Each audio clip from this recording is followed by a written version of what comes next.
Welcome to The Explainer. Today, we're diving into the story of one of history's most influential figures, but through a lens you might not be as familiar with, the Quran. We're going to look at the story of Jesus as it's told in the Holy Book of Islam. So the big question is, who is Jesus in the foundational text of Islam? How is his story told? What's his role and what are the key events of his life according to this scripture? Let's unpack that together. To do this, we're going to zero in on one specific chapter, or surah, from the Qur'an. We're drawing everything directly from Surah Aal-e-Imran, which means the family of Imran, to understand its account of Isa, the son of Maryam, that is, Jesus, son of Mary. Okay, let's get right into it. The first thing to understand is how the text introduces this key figure. See, he doesn't just appear out of nowhere. He's placed within a very specific and very long tradition. Right off the bat, you see that Isa is presented as a crucial link in a long chain of prophecy. Verse 84 mentions him right alongside huge figures like Abraham and Moses, and it explicitly says believers should make no distinction between any of them. The whole idea is this single, continuous divine message, just delivered by different messengers throughout time. And from the very beginning, he's described with these really unique qualities. Verse 46 says he will speak to people from the cradle, which, is a miracle in itself, and also as a grown man, and that he'll be one of the righteous. This really sets the stage for someone of extraordinary importance. Okay, so this is where the story gets really fascinating. His origin is a huge focus in the text, and it's laid out as this powerful conversation between Maryam, or Mary, and the divine. This is where we get the narrative of his miraculous birth. This is the key moment. Maryam gets the news that she'll have a son, and she responds with a very human, a very logical question. The verse just perfectly captures her shock. "My Lord, how can I have a child when no man has touched me?" It's a question that immediately establishes just how miraculous this whole event is. And the answer she gets, well, it's not a biological explanation. It's a profound statement about the sheer power of God. The message is just crystal clear. For God, the normal rules of creation don't apply. The simple two-letter command, be, is all it takes to bring anything into existence.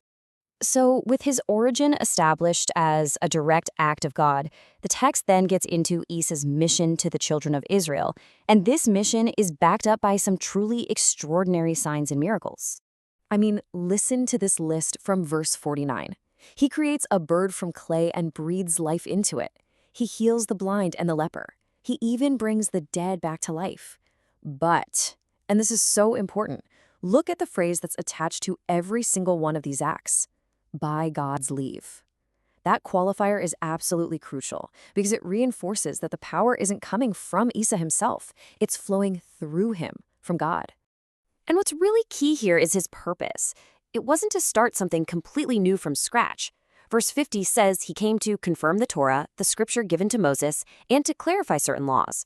So his role is presented as one of continuation and refinement, not a total break from the past. Well, as you see in so many of these prophetic stories, a powerful mission almost always leads to a powerful confrontation, and the narrative in Surah Aal-e-Imran is no different. It shifts into a period of conflict, and Isa starts looking for helpers for his cause. This is where the story takes a turn.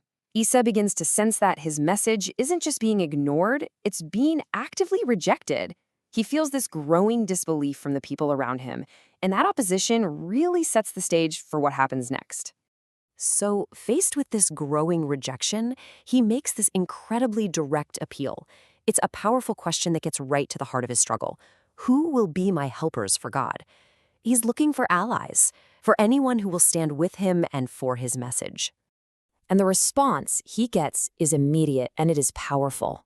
A group called the Hawariyyoon steps up. And get this, they don't just say, "Yeah, we'll help you."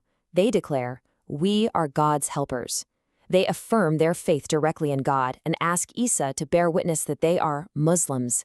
And here, that word is being used in its most literal sense, those who submit to God's will. And just so we're all on the same page, that term Hawariyyoon is the specific name used in the Quran to refer to this loyal inner circle, the disciples of Isa. So the confrontation between belief and disbelief is really heating up now, and it moves from just arguments to active plotting. And this, according to the scripture, triggers a divine countermove, a plan from God to protect his messenger. Verse 54 uses such dramatic language. It says the disbelievers plotted, but then it says that God also plotted and that God is the best of planners. You've got this incredible contrast between the limited schemes of human beings and the all-encompassing, unbeatable plan of God. And here is the result of that divine plan, laid out in verse 55. This isn't a story of defeat or crucifixion. Instead, it's a direct promise from God to Isa. God declares, "I will take you and raise you to myself," essentially saving him from his enemies and purifying him from their disbelief. But the chapter doesn't just end the story there. It wraps up this whole section about Isa with a really powerful theological statement, drawing a final parallel that's meant to settle any questions about his miraculous creation. And this is just a brilliant piece of reasoning. For anyone who might question the fatherless birth of Jesus, the Quran points them to the example of Adam. The logic is so direct. If you can accept that God created Adam from dust with no father and no mother, then why would the creation of Jesus with a mother but no father be any harder to accept? Both are simply products of that same all-powerful divine command, be. And the chapter seals it with this definitive statement: this account is the truth from your Lord, so don't be among the doubters. In the end, the story of Isa in the Quran paints a picture of a revered prophet, a man of miracles, and a critical messenger in a long line of messengers, but not a divine being. It's a perspective that really highlights both the deep connections and the crucial distinctions at the very heart of the world's great Abrahamic faiths.